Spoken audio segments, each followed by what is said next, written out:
Even as Assam Chief Minister Hemant Biswa Sarma has expanded his cabinet with the inclusions of 12 new ministers in Guwahati on Friday.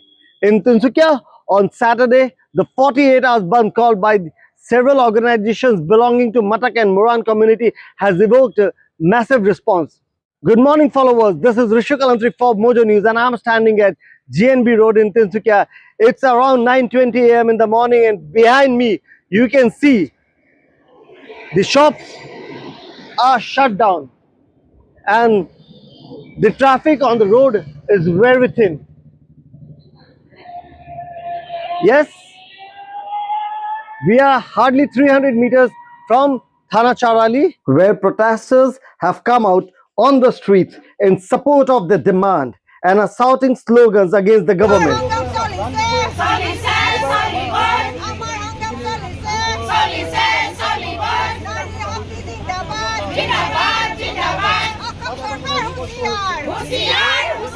I am at Thana Charali, and behind me you can hear sounds of protest against the state government for not giving representation to the leader from Matak or Moran community. This is the second day of the 48 hours Bandh called by several organizations belonging to the indigenous Matak and Moran communities in Tinsukia and Dibrugarh.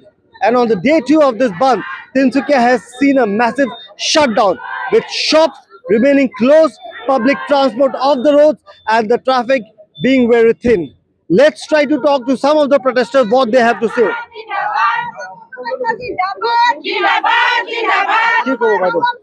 হয় আমি মৰাণ আৰু মটক জনগোষ্ঠী আমি ভূমিপুত্ৰ নিগোষ্ঠীয় ভূমিপুত্ৰ আমাক এই চৰকাৰখনে আমাক আলোচনা মৰ্মে আমাক এজন মন্ত্ৰিত্ব প্ৰদান কৰাৰ কথা কৈছিল, কিন্তু আজি আমি যিখন যোৱা 5 জুন তাৰিখে যিখন শপত গ্ৰহণৰ তালিকা মন্ত্ৰিত্ব তালিকা লিষ্ট ওলালে, আমি আশা কৰা ধৰণে আমাৰ বিধায়ক বলিন চেতিয়াদেৱৰ নামটো আমি প্ৰথম পাই আছিলোঁ, কিন্তু কি চক্ৰান্তত একবাৰ প্ৰথমবাৰ নিৰ্বাচিত হৈ অহা এগৰাকীয়ে মন্ত্ৰিত্ব পালে, কিন্তু কি চক্ৰান্তত আমাৰ মৰাণ আৰু মটক আমাৰ থলগিৰি ভূমি মটক দুয়োটা জনগোষ্ঠীক তেখেতসকলে বঞ্চনা কৰি বলিন চেতিয়াদেৱক মন্ত্ৰিত্ব প্ৰদান নকৰিলে।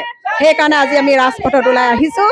আমাৰ 48 ঘণ্টীয়া আমাৰ বন্ধ কাৰ্যসূচী আমি পালন কৰিছোঁ, কিন্তু অনাগত দিনত তেখেতসকলে যদি আমাক আলোচনাত নাহে তেতিয়াহ'লে আমি কি ধৰণৰ আমি কাৰ্য আলোচনা কৰিম। আমাৰ আলোচনা হোৱাৰ পাছতে আমি সংবাদ মাধ্যমত আৰু চৰকাৰ আমি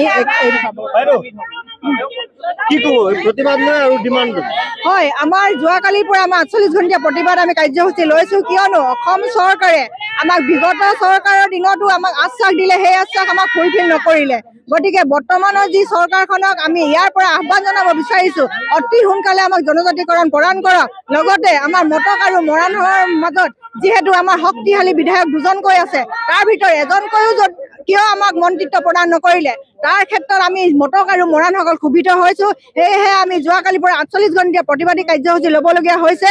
গতিকে আগন্তুক দিনত যদি আমাৰ দুয়োটা জনগোষ্ঠীৰ মাজৰ পৰা একোজনকৈ মন্ত্ৰিত্ব প্ৰদান নকৰে, লগতে অতি সোনকালে যদি আমাৰ জনজাতিকৰণ প্ৰক্ৰিয়াটো আৰম্ভ নকৰে, তেন্তে আমি আগন্তুক দিনত কেওটা সংগঠনে মিলিত হৈ আমি ইয়াতকৈ জংগী আন্দোলনৰ কথা আমি আলোচনা কৰি আছোঁ। ইয়াৰ বাবে কিন্তু সম্পূৰ্ণ জগৰীয়া হ'ব চৰকাৰ।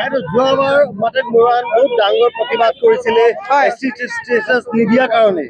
আমি দেখিছিলো ইয়াত এখন জুই সন্দল ওলোৱা হৈছিলে, বহুত ডাঙৰ হাজাৰ মানুহ ইয়াত গোট খাইছিলে, ডিমাণ্ড কৰিছিলে চৰকাৰক আমি খিলঞ্জীয়া ভূমিপুত্ৰ হিচাপে আমাক এছটি ষ্টেটাছ দিব লাগে, কিন্তু তাৰ পিছতো চৰকাৰ প্ৰতিশ্ৰুতি দিয়াৰ পিছত আজিলৈকে আপোনাক এছটি ষ্টেটাছ প্ৰদান কৰা নাই। ইয়াৰ ওপৰত কি ক'ব? সেয়েহে আমি আজি ক্ষুভিত হৈছোঁ। আমাৰ এইখন চৰকাৰ আৰম্ভ হোৱা প্ৰাক মুহূৰ্ততে আমি তেওঁলোকক আমাৰ অসম চৰকাৰ মাননীয় মুখ্যমন্ত্ৰী ডাঙৰীয়াক জনাব বিচাৰিছোঁ যে এইখন চৰকাৰ আৰম্ভ হোৱা প্ৰথম দিনৰ পৰাই যাতে আমাৰ এই প্ৰক্ৰিয়াটো আগবঢ়াই নিয়ে। যদি এই প্ৰক্ৰিয়াটো লেহেমীয়াকৈ কৰিবলগীয়া হয়, তেনেহ'লে ইয়াতকৈ বেছি আমি জংগী আন্দোলন কৰিবলৈ বাধ্য হ'ম, কিন্তু ইয়াৰ বাবে আমি সম্পূৰ্ণ চৰকাৰকে জগৰীয়া কৰিম। ধন্যবাদ। So these were women protesters on the road at Thana Charali, and besides from their demand of a ministerial berth for a leader from their community, they are also demanding the ST status, which the BJP government in power had promised them around 10 years back, but till date, they have failed to fulfill their demands. They have said that in case their demands are not fulfilled, the protests would go stronger and longer. This is Rishu Kalantri for Mojo News. Like, comment, share, and subscribe.